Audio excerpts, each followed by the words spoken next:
today. During the course of our search, an additional 8 human remains were recovered. That brings the total up to 56.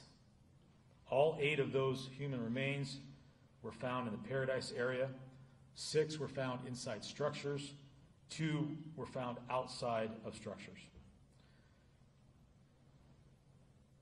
Of the 56 human remains that we have tentatively identified 47 of them, but we are waiting on DNA confirmation, which we're hoping will be expedited by the fact that we brought in the rapid DNA system. Through our ongoing efforts, we have been able to locate or determine that over 200 people that we thought were missing or weren't accounted for are not. I think that's a pretty positive number.